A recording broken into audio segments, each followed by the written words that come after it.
안녕하세요. 저는 올해 68살이 된 강석현이라고 합니다.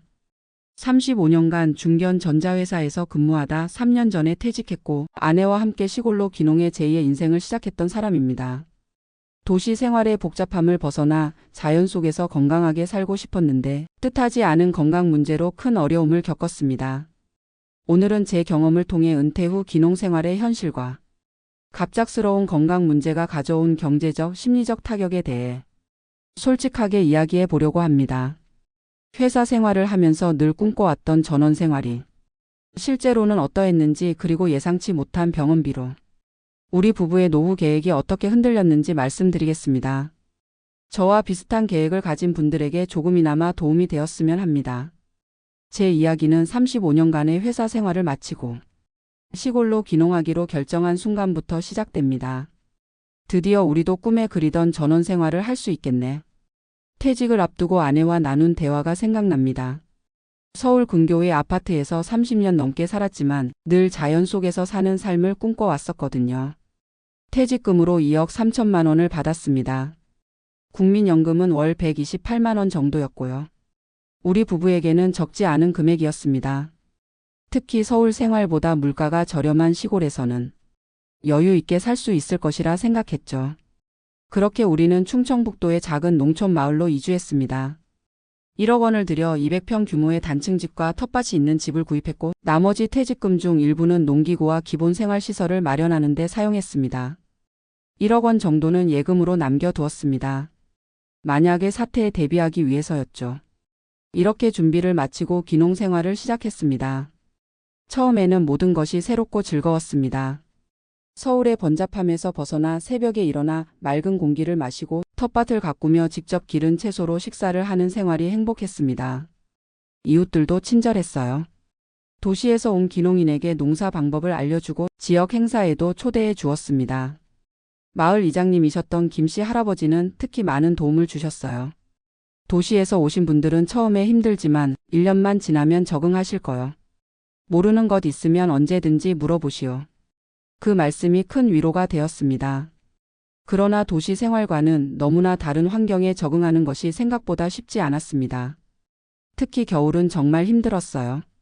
서울에서는 아파트 난방 시스템 덕분에 크게 신경 쓰지 않았던 문제였는데 시골 단독주택에서는 보일러를 직접 관리해야 했고 단열이 잘 되지 않아 생각보다 많은 연료비가 들었습니다. 또한 농사일은 생각했던 것보다 훨씬 힘들었습니다. 65의 나이에 처음 해보는 농사일은 체력적으로 부담이 컸어요. 허리도 아프고 손에는 물집이 생기기 일쑤였죠. 하지만 그런 고생도 보람으로 바뀌는 순간이 있었습니다. 첫 해 수확한 감자와 고구마를 서울에 있는 아들 네 가족에게 보냈을 때 손주들이 얼마나 좋아했는지 모릅니다. 할아버지가 직접 기른 감자래. 진짜 맛있어. 손주의 영상통화 한마디에 그간의 고생이 다 잊혀졌습니다. 그렇게 1년 2년. 시골 생활에 차츰 적응해 갔습니다. 작은 텃밭 농사로 시작해 점차 규모를 늘려갔고 마을 주민들과의 교류도 깊어져 갔습니다. 매일 아침 마을 공터에서 함께하는 체조 모임에도 참여하게 됐고 마을회관에서 열리는 작은 모임에도 적극적으로 참여했습니다. 동네 사람들과 점점 친해지면서 귀농 생활의 즐거움도 느꼈습니다. 특히 마을에서 함께하는 김장 행사는 도시에서는 경험할 수 없었던 공동체 문화였습니다. 농사일에도 조금씩 익숙해져 갔습니다. 콩, 깨, 고추 등 다양한 작물을 기르기 시작했고 소규모지만 판매도 할 수 있게 되었습니다. 국민연금 128만 원의 농사 수입이 조금 보태지니 생활은 크게 어렵지 않았습니다. 그런데 귀농 2년 차 되던 여름 갑자기 제 건강에 적신호가 켜졌습니다. 시작은 단순한 피로감이었습니다. 농사일을 하다 보면 당연히 피곤한 게 정상이라 생각했지만 점차 그 피로가 심해졌습니다. 특히 더운 여름날 밭일을 하고 나면 숨이 너무 가빠서 한참을 쉬어야 했습니다. 처음에는 나이 탓이라 생각했습니다. 66의 나이에 농사일을 하니 당연히 힘들지. 그러나 피로감은 점점 심해졌고 식은땀을 흘리는 일도 잦아졌습니다. 아내는 걱정되는 마음에 병원에 가보자고 했지만 저는 조금만 쉬면 괜찮아질 거라며 미루고 미뤘습니다. 어느 날 아침 텃밭에 나가 일하다가 갑자기 가슴이 조여오는 듯한 통증을 느꼈습니다. 숨을 쉬기가 힘들었고 온몸에 식은땀이 흘렀습니다. 그제서야 아내의 손을 잡고 지역 보건소로 향했습니다. 보건소 의사 선생님은 제 상태를 보고 즉시 큰 병원으로 가볼 것을 권했습니다. 이 정도면 큰 병원에 가서 정밀 검사를 받아봐야 합니다. 가슴 통증과 호흡 곤란은 심장 문제일 수 있어요. 그렇게 저희 부부는 서둘러 40분 거리에 있는 도시의 종합병원으로 향했습니다. 가는 길 내내 아내는 제 손을 꼭 잡고 있었습니다. 그 손길에서 불안함이 느껴졌습니다. 종합병원 응급실에 도착해 여러 검사를 받았습니다. 심전도 혈액 검사 그리고 영상 검사까지. 몇 시간 후 의사는 심각한 표정으로 저희를 상담실로 불렀습니다. 선생님, 심근경색 직전입니다. 관상 동맥이 상당히 좁아져 있어 당장 스텐트 시술이 필요합니다. 그 말을 듣는 순간 머릿속이 하얘졌습니다. 평소 고혈압이 있긴 했지만 약을 잘 먹으면서 관리해왔다고 생각했거든요. 게다가 귀농 후로는 매일 텃밭일을 하며 운동량도 늘었기에 오히려 건강이 좋아졌다고 생각했는데 의사 선생님의 설명은 계속되었습니다. 농사일처럼 갑자기 강도 높은 신체 활동을 하게 되면 평소 잠재되어 있던 심장 문제가 표면화될 수 있습니다. 특히 고혈압이 있으셨다면 더 위험할 수 있고요. 그날 바로 입원해서 다음날 스텐트 시술을 받았습니다. 다행히 시술은 성공적으로 끝났지만 의사는 몇 가지 더 걱정되는 점이 있다고 했습니다. 스텐트 시술은 잘 끝났습니다만 검사 결과를 보니 신장 기능도 많이 저하되어 있네요. 고혈압이 오래 지속되면서 신장에도 영향을 미친 것 같습니다. 당분간 정기적인 검진과 치료가 필요할 것 같아요. 이렇게 시작된 제 건강 문제는 그 후로 1년 넘게 지속되었습니다. 스텐트 시술 이후에도 정기적인 병원 방문과 약물 치료를 계속해야 했습니다. 또한 신장 기능 저하로 인해 여러 가지 검사와 치료를 병행해야 했습니다. 시골에서 큰 도시 병원까지 가는 일도 쉽지 않았습니다. 운전이 가능할 때는 직접 차를 몰고 갔지만 상태가 안 좋을 때는 아내가 운전을 했고 가끔은 마을 이장님의 도움을 받기도 했습니다. 형수님, 걱정 마세요. 제가 모셔다 드릴게요. 건강이 제일 중요하지요. 이장님의 그 따뜻한 말씀이 큰 위로가 되었습니다. 병원비는 생각보다 많이 나왔습니다. 건강보험이 있긴 했지만 본인 부담금과 비급여 항목들이 적지 않았습니다. 스텐트 시술 자체는 대부분 보험 적용이 되었지만 이후에 여러 검사와 약과 신장 관련 치료비 등이 계속 발생했습니다. 게다가 병원에 갈 때마다 드는 교통비와 식비, 때로는 도시에서 하루 묵어야 할 때의 숙박비까지. 그렇게 1년 반 동안 지출된 의료비와 관련 비용은 총 2천만 원에 가까웠습니다. 이 금액은 우리 부부에게 큰 부담이었습니다.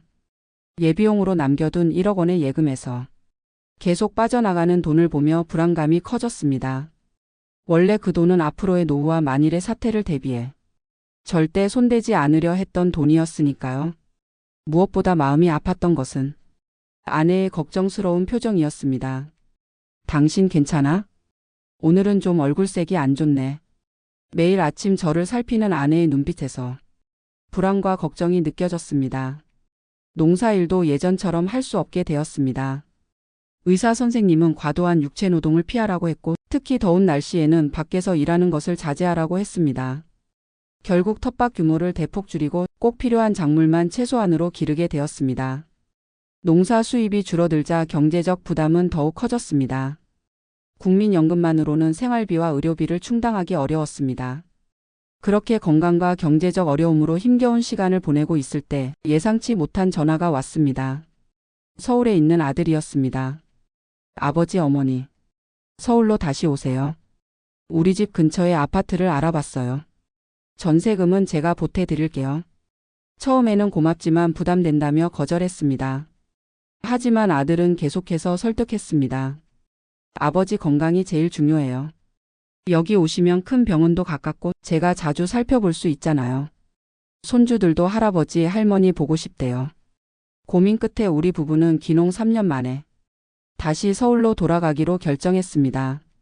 시골집은 운 좋게도 다른 귀농인에게 9천만 원의 매매가 되었습니다. 처음 구입했던 것보다 1,000만 원 손해였지만 그래도 대부분의 투자금을 회수할 수 있어 다행이었습니다. 그렇게 우리는 서울 근교의 아파트로 이주했습니다. 아들이 5천만 원을 보태주어 전세로 들어갈 수 있었습니다.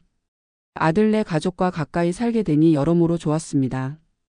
무엇보다 대형 병원이 가까워 정기 검진이나 갑작스러운 상황에도 빠르게 대처할 수 있었습니다. 서울로 돌아온 지 6개월이 지난 지금 제 건강 상태는 많이 호전되었습니다. 정기적인 검진과 약물 치료를 통해 심장 상태는 안정되었고 신장 기능도 조금씩 회복되고 있습니다. 물론 2천만 원이라는 큰 의료비 지출로 노후 자금에 큰 타격을 입은 것은 사실입니다. 하지만 이제는 그것보다 건강의 소중함을 더 크게 깨닫게 되었습니다. 돌이켜보면 기농을 결정할 때 많은 것을 고려했다고 생각했지만 건강 문제와 의료 접근성에 대해서는 충분히 생각하지 못했던 것 같습니다. 특히 65이라는 나이에 갑자기 생활 환경을 바꾸고 육체 노동 중심의 생활을 시작한 것이 건강에 큰 부담이 되었던 것 같습니다. 또한 농촌 지역의 의료 인프라가 도시에 비해 부족하다는 점도 큰 어려움이었습니다. 응급 상황이 발생했을 때 신속하게 대응할 수 있는 의료시설이 충분히 갖춰져 있지 않다는 점은 귀농을 고려하는 분들이 반드시 염두에 두어야 할 부분입니다.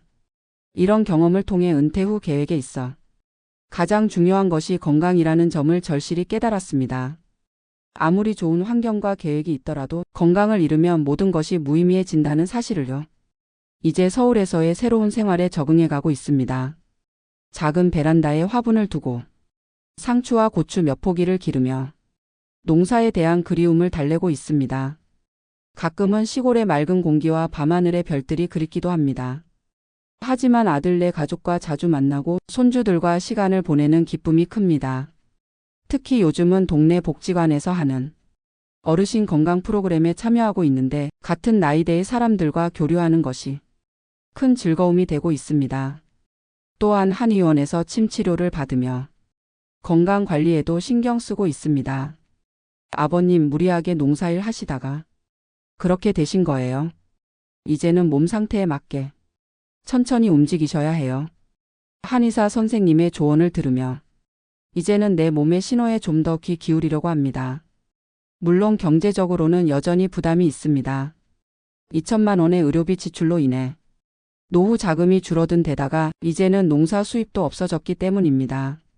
하지만 아들의 도움과 국민연금으로 기본적인 생활은 유지할 수 있습니다. 무엇보다 중요한 것은 건강이 점차 회복되고 있다는 점이고 가족과 가까이 있어 심리적으로 안정되었다는 것입니다. 최근에는 복지관에서 만난 동년배 어르신들과 함께 소소한 봉사활동도 시작했습니다. 주 2회 지역 아동센터에서 초등학생들에게 숙제를 도와주는 활동인데 아이들과 함께하는 시간이 큰 행복을 줍니다. 할아버지, 이 문제 어떻게 푸는 거예요? 순수한 눈망울로 질문하는 아이들을 보면 저절로 힘이 나곤 합니다. 이런 활동을 통해 사회적으로 여전히 필요한 사람이라는 느낌도 받고 적은 활동비지만 용돈도 벌 수 있어 일석이조입니다. 아내도 요즘은 동네 주민센터에서 하는 요리 프로그램에 참여하며 새로운 취미를 찾아가고 있습니다. 오늘은 튀김 요리를 배웠어. 요즘은 기름에 튀기는 것도 건강에 좋게 하는 방법이 있더라고. 활기를 되찾은 아내의 모습을 보는 것이 저에게는 큰 기쁨입니다. 경제적으로는 더 절약하는 생활을 하게 되었지만 오히려 소소한 일상의 행복을 더 깊이 느끼게 된 것 같습니다. 작은 텃밭 대신 베란다 화분에서 직접 기른 상추 한 잎의 맛도 더욱 소중하게 느껴지고 손주들과 보내는 시간 한순간 한순간이 더욱 감사하게 다가옵니다. 그리고 무엇보다 건강의 소중함을 매일매일 깨닫고 있습니다. 매일 아침 일어나 몸을 움직일 수 있다는 것, 깊은 숨을 들이쉴 수 있다는 것, 사랑하는 사람들과 함께 할 수 있다는 것. 이 모든 것이 얼마나 큰 축복인지를 말이죠. 병원비 2천만 원은 분명 큰 금액이지만 그로 인해 배운 교훈과 삶의 우선순위를 재정립할 수 있었던 경험은 그 이상의 가치가 있다고 생각합니다. 특히 청국장의 효능에 대해 새롭게 알게 되었습니다. 병원 영양사 선생님이 심장 건강에 좋은 식단을 추천해 주셨는데 그중 하나가 청국장이었습니다. 청국장에는 나트륨이 적고 단백질이 풍부한 데다가 발효 과정에서 생성되는 물질이 혈압 조절에 도움이 된다고 합니다. 그 말을 듣고 시작한 청국장 식이요법은 지금까지 계속되고 있습니다. 주 3일은 꼭 청국장찌개를 먹습니다. 처음에는 냄새 때문에 좀 꺼려 했는데 이제는 그 구수한 맛에 푹 빠져 있습니다. 병원 검진에서도 콜레스테롤 수치가 좋아졌다는 이야기를 들었을 때는 정말 기뻤습니다. 또 하나 제 건강에 도움을 준 것은 유기농 도라지청입니다. 시골에 살 때 이웃 어르신이 기관지에 좋다며 권해주셨는데 그때는 크게 관심을 두지 않았습니다. 그런데 서울로 돌아와 우연히 건강식품 매장에서 도라지청을 보게 되었고 그 이웃 어르신이 생각나서 구매했습니다. 매일 아침 물에 한 스푼 타서 마시는데 확실히 기침이 줄어들고 호흡이 편안해지는 느낌입니다. 특히 유기농으로 재배된 도라지를 천연 꿀에 재운 것이라 화학 첨가물에 대한 걱정 없이 안심하고 먹을 수 있어 좋습니다. 이런 자연식품의 효능을 몸소 체험하며 건강한 식습관의 중요성을 다시 한번 깨닫게 되었습니다. 귀농 생활을 통해 자연 먹거리의 소중함을 알게 된 것은 큰 수확이라고 생각합니다. 이제 제 이야기를 마무리하려 합니다. 은퇴 후 귀농 건강 악화 그리고 다시 도시로의 복귀. 이 모든 과정이 쉽지는 않았지만 각각의 경험에서 배운 것들이 많습니다. 첫째, 은퇴 후의 계획, 특히 귀농을 고려한다면 건강 상태와 의료 접근성을 반드시 고려해야 한다는 점입니다. 둘째, 예상치 못한 의료비 지출에 대비한 충분한 자금 준비가 필요하다는 것입니다. 건강보험이 있다고 해도 본인 부담금과 비급여 항목들은 생각보다 큰 금액이 될 수 있습니다. 셋째, 가족과의 유대와 소통이 얼마나 중요한지를 다시 한번 느꼈습니다. 우리 부부가 어려움에 처했을 때 기꺼이 도움의 손길을 내밀어준 아들과 며느리에게 정말 고마움을 느낍니다. 마지막으로 인생의 어떤 단계에서든 건강이 가장 중요한 자산이라는 점입니다. 돈은 벌 수도 있고 아낄 수도 있지만 건강을 잃으면 모든 것을 잃는다는 말이 얼마나 큰 진리인지 이번 경험을 통해 깨달았습니다. 지금 저는 예전처럼 걷고 움직이고 사랑하는 사람들과 함께할 수 있어 감사합니다. 비록 2천만 원이라는 큰 병원비를 썼고 꿈꾸던 귀농 생활은 포기해야 했지만 인생에서 정말 중요한 것이 무엇인지 배울 수 있었습니다. 앞으로의 노후 계획도 많이 바뀌었습니다. 큰 욕심 내지 않고 지금 있는 곳에서 건강하게 일상을 누리는 것. 그것이 제가 찾은 행복의 비결입니다. 모든 게 완벽하게 계획대로 흘러가지는 않지만 어떤 상황에서도 감사할 것이 있고 배울 것이 있다는 사실을 잊지 않으려 합니다. 제 이야기가 비슷한 계획을 가진 분들께 작은 도움이 되었으면 합니다. 마지막으로 은퇴 후의 삶을 계획하시는 분들께 드리고 싶은 말씀은 무엇보다 건강을 최우선으로 생각하시라는 것입니다. 그리고 가족과의 관계, 의료 접근성, 예상치 못한 상황에 대한 대비책을 충분히 마련해 두시길 바랍니다. 65년을 살아오며 경험한 많은 일들 중에서도 이번 귀농과 건강 악화의 경험은 제 인생의 큰 전환점이 되었습니다.